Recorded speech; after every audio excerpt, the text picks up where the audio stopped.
On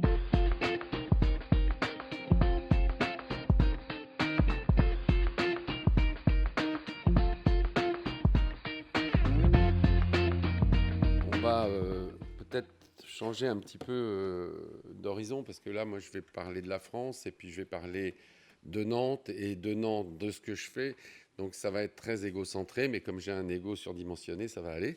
Et je vous prie de m'excuser d'emblée, mais je souhaite vous montrer comment peut-être on peut proposer quelque chose pour une douleur qui est un peu particulière, qui est la douleur pelvipérinéale chronique.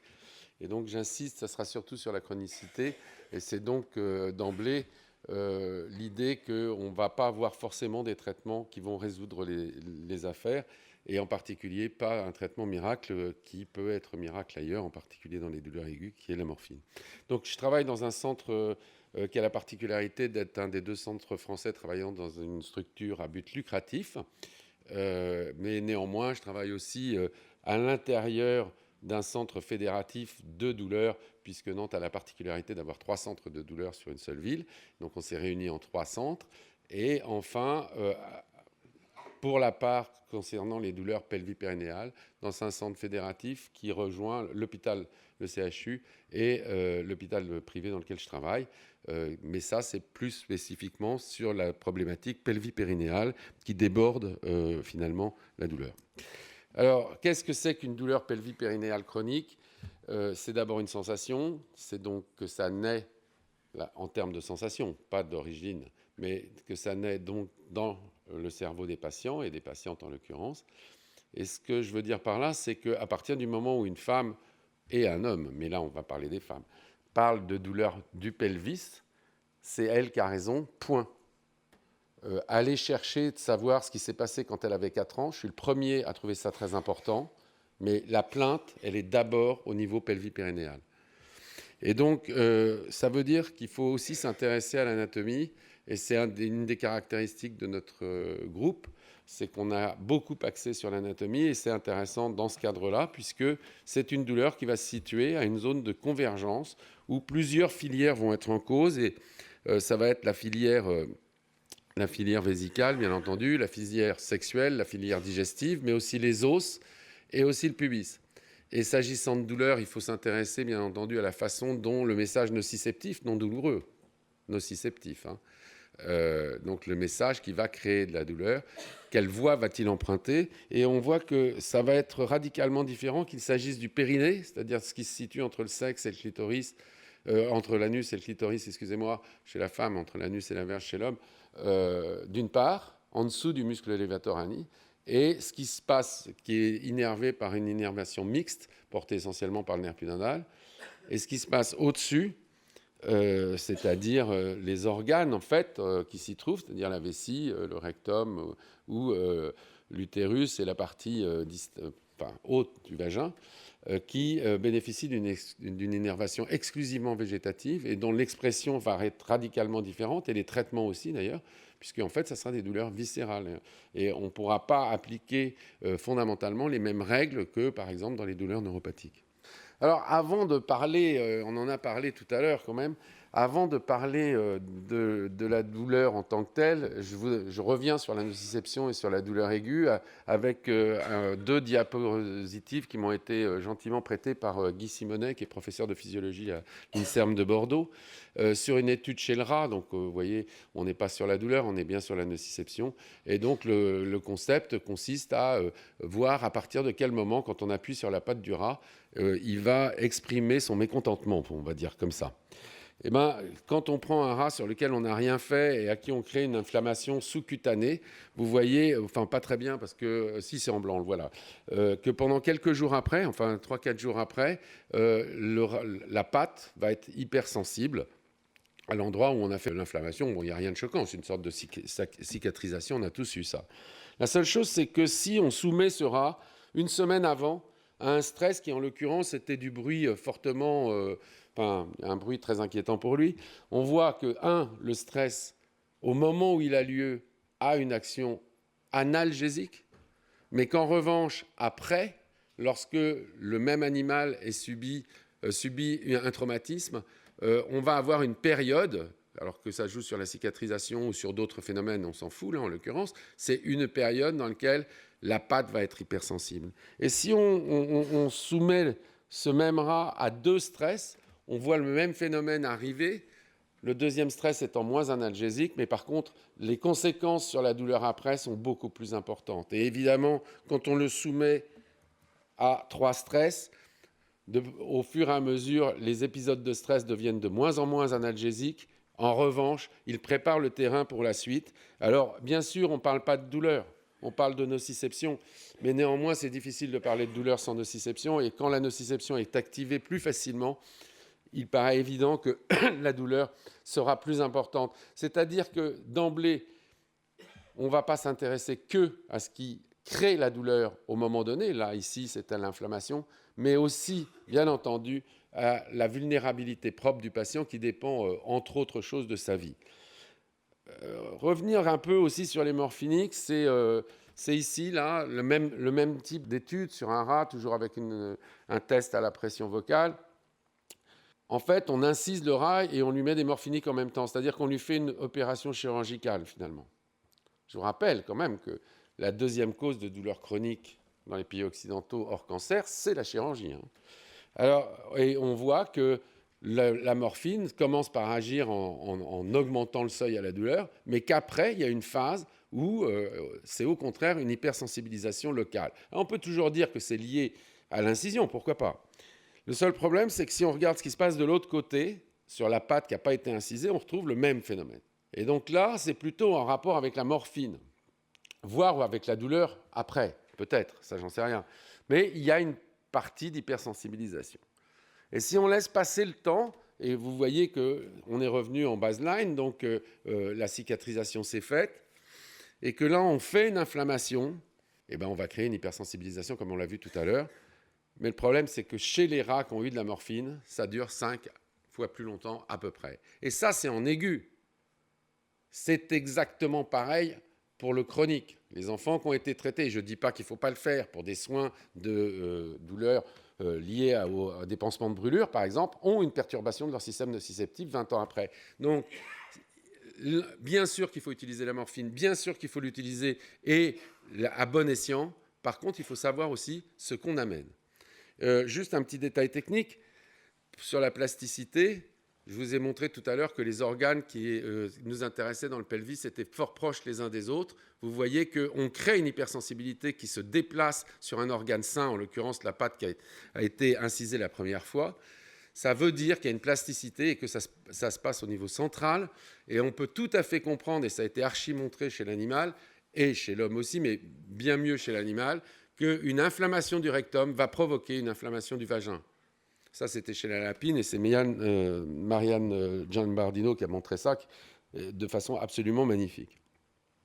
Et donc, on retrouve toujours ce phénomène. Donc, tout ça pour dire, encore une fois, que s'agissant de la douleur chronique, c'est une douleur qui, par définition, est une douleur qui s'accompagne d'une modification du système de la nociception. Autant dire que traiter la cause ne suffira pas. La cause quand on la trouve, la cause quand on la voit. Et encore une fois, ce n'est pas parce qu'on ne voit pas la cause que ça n'existe pas. Mais le traitement de la cause ne suffira pas à lui seul, ou de la nociception type morphinique, à traiter la plainte du patient. Alors, quelles sont les principales étiologies qu'on retrouve dans les douleurs pelvipérinéales ? Il y a évidemment les douleurs post-chirurgicales. La chirurgie, je vous ai dit, c'est la deuxième cause de douleur chronique, mais il se trouve que la chirurgie abdominopelvienne est la première en fréquence dans tous les pays occidentaux. Alors certes, ce n'est pas celle qui donne le plus de douleur, c'est 15 à 20%, mais comme elle est la plus nombreuse, en valeur absolue, c'est quand même une cause très importante. Il y a les douleurs du postpartum, on a évoqué les douleurs de l'accouchement, mais il y a beaucoup à dire aussi sur les douleurs du postpartum, sans même rentrer dans la discussion actuelle sur les violences faites aux femmes lors des épisiotomies. Je ne discute pas de ça, ça en fait partie bien entendu, mais il y a bien d'autres douleurs du postpartum qui sont assez peu étudiées, comme les coccydodynie par exemple. L'endométriose que vous connaissez tous est évidemment pourvoyeuse de douleurs qui dépasse assez souvent l'image qu'on en a, c'est-à-dire qu'il n'y a pas de parallélisme anatomoclinique, sauf à comprendre que placer un tel endroit, par exemple dans la cloison recto-vaginale, ça peut faire extrêmement mal, et ça procure des douleurs sexuelles qui sont soit des douleurs post-orgasmiques, je ne parle plus de l'endométriose, soit des douleurs post-coïtales, soit des dyspareunies dans le cadre de l'endométriose profonde, soit superficielle, et là on tombe dans le cadre de la vestibulodynie. J'exclus évidemment les étiologies qui sont traitables d'emblée, et plus largement, puisque maintenant nous sommes dans le périnée, par les névralgies périnéales qui sont représentées par la névralgie pudendale bien entendu, mais aussi les névralgies clunéales, donc d'origine sacrée, et puis les névralgies d'origine thoracolombaire, essentiellement génitocrurale et ilio-inguinale. À côté de ça, il y a des pathologies des viscères. Et la vessie douloureuse ou la prostatite chronique amicrobienne, donc fréquente pas tellement chez la femme, la prostatite chronique amicrobienne, comme vous savez. Pour autant, c'est très intéressant ce concept de prostatite chronique amicrobienne, parce que quand on prend la définition de l'affût et de l'ICS de la prostatite chronique amicrobienne, c'est uniquement des symptômes. Et si ces symptômes, on les demande à des femmes qui ont une vessie douloureuse, on retrouve exactement les mêmes. Et ça, c'est très important, parce que chez l'homme, on a décrété que c'était la prostate, sans preuve, c'est amicrobien, mais on a décrété non seulement que c'était la prostate, mais que c'était inflammatoire, c'est pour ça qu'on l'a appelé prostatite. Anciennement, on le faisait sur la cystite amicrobienne de la même façon, et ça a généré, jusqu'à une période très récente, un traitement universel qui consistait à mettre des antibiotiques qui ne peuvent pas marcher sur un organe qui n'était pas en cause et qui n'était en plus pas inflammé. Et donc, on peut traiter évidemment une prostatite chronique amicrobienne chez la femme, puisque c'est une vessie douloureuse en pratique. C'est un aparté. Et puis, évidemment, il y a la filière digestive avec ce qu'on appelle la proctalgie idiopathique, et puis, un petit peu par raccro, la coccygodynie. Donc, autant dire que tous les signes qui vont nous amener à ça sont des signes aspécifiques, pouvant cacher parfois des pathologies gravissimes et traitables. C'est les deux qui sont importantes. Je veux pour preuve la vessie douloureuse qui, évidemment, en premier lieu, fait penser à un cancer in situ. Et donc, ça demande, bien entendu, de faire appel à des spécialistes d'organes pour être sûr qu'il n'y ait pas de choses à traiter. La question après sera quand et comment il faut le traiter. Mais déjà, il faut savoir s'il y en a. À côté de ça, et on l'a vu, donc c'est une pathologie fréquente qui va entraîner, du fait de la convergence et de la proximité, des troubles dysfonctionnels de l'ensemble des systèmes en cause à cet endroit-là. Ça va être le système digestif avec ce qu'on appelle la colopathie fonctionnelle, ça va être la filière urologique avec la vessie douloureuse, ça va être la sexualité avec, il n'y a pas de nom pour le moment, mais c'est l'équivalent d'un vagin douloureux, quoi. Des troubles dysfonctionnels sociaux. Alors, j'ai mis sociaux, bien entendu que la douleur, elle provoque des troubles sociaux, mais là, c'est spécifique puisque la plupart des douleurs que je viens d'évoquer se majorent en position assise, pouvant rendre cette dernière impossible. Qui dit ne pas pouvoir s'asseoir, dit ne pas pouvoir se transporter, parce que la plupart des moyens de transport sont assis, et surtout ne pas pouvoir travailler.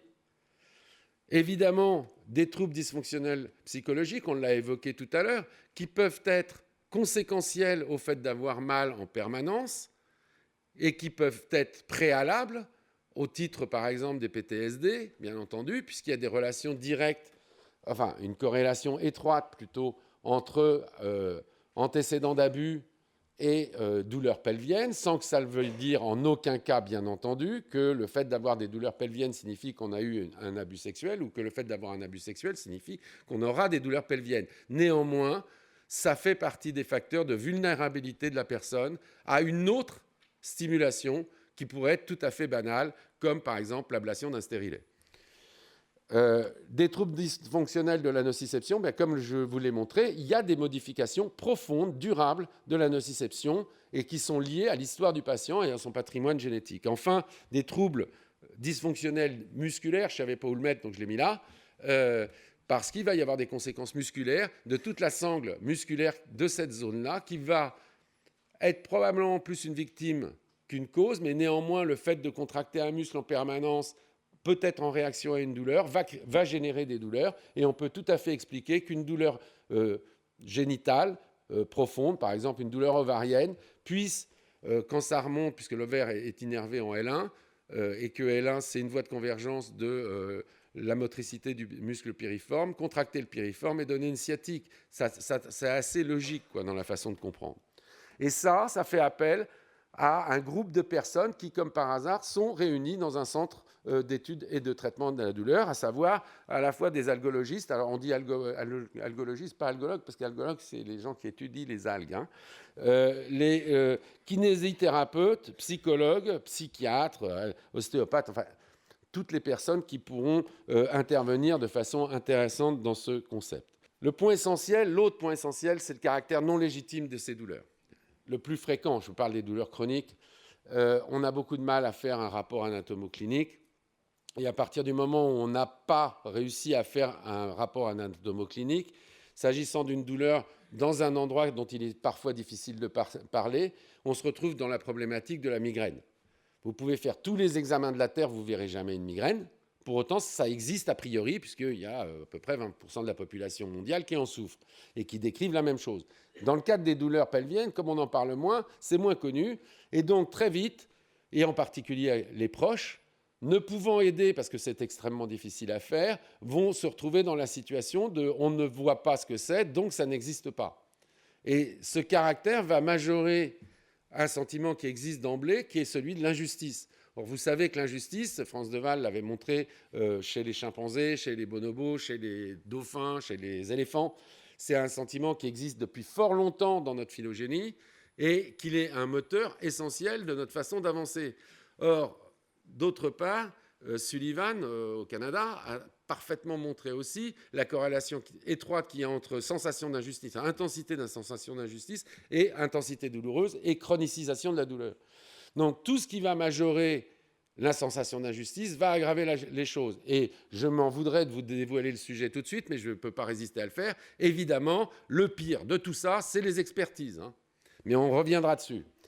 Donc, complexe à traiter, bien entendu, et néanmoins, la plainte principale, c'est la douleur la plupart du temps, mais ce n'est pas toujours la douleur. Une vessie douloureuse qui va faire pipi 25 fois pendant la journée et 15 fois la nuit, sa plainte principale, ce n'est pas tant la douleur, même si c'est la douleur qui l'oblige à aller faire pipi, c'est la fréquence mictionnelle. Et donc, l'objectif du traitement, je vous l'ai dit dès le départ, ce n'est pas tant d'enlever la douleur, parce que ça, la plupart du temps, on ne sait pas faire. Et en tout cas, quelque chose que moi, je ne sais pas faire, c'est revenir comme avant, être normal, ou reconstruire la machine à remonter le temps. Et donc, ce qu'il va falloir faire, c'est proposer une amélioration de la qualité de vie. Alors, bien entendu, c'est plus facile à faire quand il n'y a pas de douleur, mais quand on ne peut pas travailler directement sur la douleur, tout le reste est important. Et là, on a deux moyens de le faire. Traiter la cause quand elle existe ou qu'on l'a trouvée, ou quand on la suppose, parce que dans un certain nombre de cas, on va la supposer, et ça fait essentiellement appel à la chirurgie. Mais vous avez vu que la chirurgie est elle-même pourvoyeuse de troubles de la nociception. Et donc là, il va falloir faire appel justement au centre antidouleur, à mon sens, pour déterminer les gens qui sont facteurs de risque à une technique chirurgicale éventuelle qui serait potentiellement utile pour cette patiente. Donc la question n'est pas de savoir s'il faut opérer ou pas une endométriose, mais quand il faut l'opérer et comment s'y prendre. Et ça pose évidemment le problème de l'ambulatoire, tout ce qui a été évoqué tout à l'heure. Et donc le rôle qu'on peut avoir quand on s'intéresse à ça, c'est plus d'organiser la stratégie que de dire dans tel cas, il faut faire telle chose. En fait, on a changé de paradigme. On est passé du traitement d'une maladie au traitement d'une personne malade. Ce n'est pas tout à fait la même chose.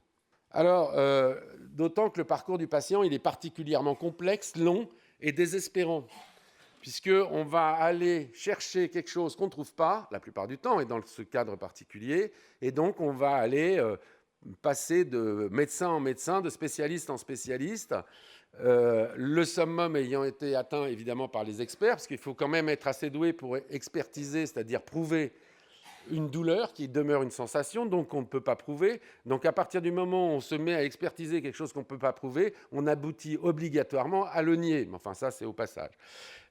Donc il y a les psychiatres aussi qui, s'ils ne font pas partie du système, vont assez naturellement dire soit l'état de l'humeur de votre patiente est lié à sa douleur et donc traiter la douleur et comme ça, elle n'aura pas de problème, soit à l'inverse, vont dire mais je vais trouver ce qui s'est passé quand vous aviez 2 ans et vont se focaliser là-dessus alors que la plainte de la patiente est une névralgie pudendale par exemple dont le traitement psychiatrique bien connu est la chirurgie.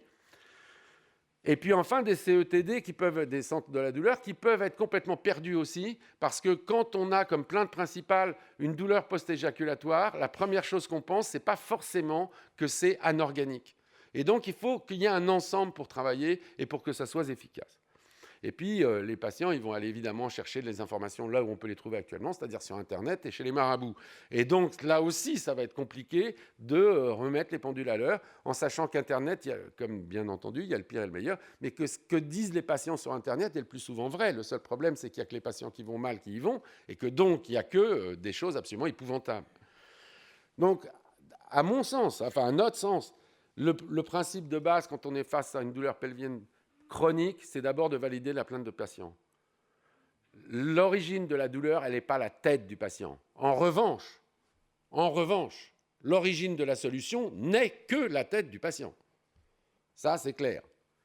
Donc, valider la plainte du patient et sécuriser le moment présent, je crois que c'est vraiment très important. Et puis après, on va démembrer. Pour essayer de comprendre, on va, comme disait, je ne me rappelle plus, un professeur au Collège de France, dont j'ai oublié le nom, là, c'est dommage, on va passer de la complexité à la simplicité. Donc on va essayer non pas de simplifier, mais de tenir compte de la complexité tout en proposant des schémas qui soient compréhensibles et surtout utiles. Et puis on va déterminer des objectifs communs, bien sûr, sur la base d'une stratégie qui est toujours du tentative treatment, parce qu'on n'a pas de traitement qui marche à chaque fois, qui marche complètement et qui soit dépourvu d'effets secondaires. Et puis une fois qu'on a fait ça, on va essayer d'évaluer la suite. Alors, on m'a demandé de parler de l'exemple nantais, je vais en parler. J'ai choisi comme prisme ce qu'on avait publié pour vous montrer comment on peut évoluer à la fois en nombre et en qualité. Au départ, sur une idée de Gérard Amarenko, qui travaille à Rothschild, maintenant à Tenon, on est parti sur un concept qui était la névralgie pudendale. Bon, bref. J'étais pas là à ce moment-là, mais donc Jean-Jacques Labatte, Roger Robert et Maurice Bensignor, respectivement neurologue et rééducateur fonctionnel, neurochirurgien anatomiste et algologue anesthésiste, et ils ont mis en place une théorie sur la névralgie pudendale, et ils ont commencé à écrire là-dessus. Et ce n'est que quand même 15 ans après que sont parus les premiers résultats de la chirurgie.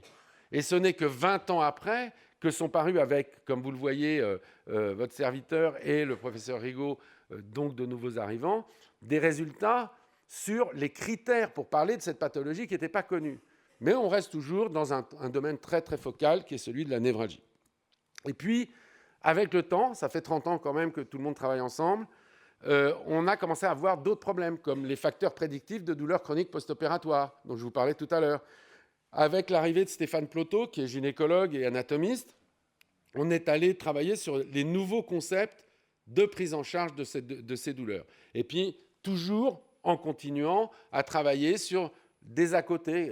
Virginie Kistreber est docteur en psychologie, et on s'était intéressé à savoir quelle était la caractéristique des patients qui viennent en urgence demander quelque chose dont ils savent pertinemment qu'on n'a pas la réponse. Et puis enfin, on poursuit sur les études, et là en l'occurrence que je vous ai mis, c'est un florilège de quelques articles que j'ai mis là, sur les infiltrations, et en l'occurrence du ganglion impar, qui est un ganglion qui a la particularité d'être végétatif et de prendre en charge la partie basse du pelvis et l'ensemble du périnée. Donc ça fait du monde. Et là, vous voyez, on est regroupés tous là, avec... si on part de la droite vers la gauche, le professeur Robert, donc neurochirurgien anatomiste, Amélie Lévesque, nouvelle algologue, Michel Guérino, un des premiers kinés, et puis j'en passe et des meilleurs. Cet ensemble qui travaille ensemble depuis 30 ans. Et c'est pour ça que c'est important de comprendre que ça prend du temps. Pour autant, on a réussi grâce à ça, je crois, à avoir quelque chose qui marche à peu près, avec sur la partie douleur pelvienne, d'à peu près 700 interventions par an, réparties CHU et privées, une file active douleur pelvienne de 1300 patients, et puis 1000 infiltrations scano-guidées, alors ça c'est exclusivement dans le privé, mais aussi une relation avec les patients qui est forte, puisque de toutes les associations qui se sont succédées sur la douleur pelvienne, on a toujours fait partie du comité scientifique, actuellement c'est moi d'ailleurs qui en suis le président, et puis en termes de recherche, une petite équipe, on a quand même publié sur le sujet plus de 40 articles en 30 ans, référencés, j'entends. La création d'une société savante qui a la particularité de ne pas comprendre de membres physiques, à l'exception des membres fondateurs, et qui ne comprend que des personnes morales. Et les personnes morales, c'est qui ? C'est toutes les sociétés savantes intéressées par la question. Ça va des gynécos aux uros, en passant par les rééducateurs fonctionnels, en passant par la douleur, bien entendu. C'est cet ensemble de gens qui envoient des délégués pour pouvoir œuvrer à comprendre mieux la douleur. Évidemment, une partie d'enseignement. Tout ça dans le cadre de consultations pluridisciplinaires qui ont lieu une fois par mois et qui sont organisées soit avec un focus douleur réparti soit en névralgie, soit à version uro, soit à version gynéco, soit pas du tout en fonction de la douleur, mais en fonction des autres problèmes pelvipérinéaux, c'est-à-dire essentiellement dysurie, dyschésie, prolapsus et incontinence. Et dans ce cas-là, la douleur n'intervient pas tant pour la pathologie qui est la plainte principale, mais pour savoir si on peut traiter certaines chirurgies, en particulier de chirurgie d'incontinence, ne sont pas à faire tant que la personne est douloureuse, parce qu'on est sûr de se planter. Et puis enfin, un staff vidéo national qui a lieu une fois par mois sous l'égide de Stéphane Ploto, qui réunit beaucoup de gens, que vous allez voir. Clermont-Ferrand, donc c'est le professeur Rabichon et Pascal Picard. Tenon-Rothschild, c'est Anne Lasso et toute l'équipe de Marenco. À Saint-Denis, c'est Frédéric Moï pour la douleur et l'ensemble à la fois des neurochir et des gynécos. À Caen, c'est Pierre Richard et Catherine Viard qui sont ostéopathes et rééducateurs fonctionnels. À Bruxelles, c'est 2 gynécos, Luc Brunings et Kathleen Jobard. À Sherbrooke, c'est l'équipe de gastroentérologie du professeur Gauthier. Et à Tel Aviv, j'ai un blanc, et je ne peux plus vous dire qui c'est, mais c'est un mec super. Bref, il est gastro-entéro. Et donc, vous voyez, il y a un peu toutes les spécialités qui se retrouvent pour discuter régulièrement de cas cliniques, et c'est comme ça qu'on fait avancer le système. Alors, pour terminer, l'idée, c'est pas que ça reste dans notre coin et que ça n'évolue pas, bien entendu. Et si on veut modéliser ce système, je crois qu'il faut prendre un concept qui a été développé dans le monde du marketing et du commerce, qui a été mis en avant par Talbot d'une part et Torres de l'autre, qui est celui de la proximité organisée. En fait, c'est une proximité qui a pour but de passer au-dessus des problèmes de proximité géographique. C'est-à-dire, c'est pas parce que le type travaille dans le service d'en face que je peux travailler avec lui, alors que s'il est à 3 étages en dessous, je ne peux pas travailler. Comment on fait pour pallier ça? Et dans notre problématique à nous, il y avait en plus public-privé, et puis libéral, par exemple, pour les kinés, et institutionnel pour le reste. Donc c'était compliqué. Et je pense que la modélisation selon la proximité organisée répond bien à ça. C'est basé sur le partage des valeurs et des connaissances. Et donc d'emblée, je peux vous dire, c'est plus trans que multi.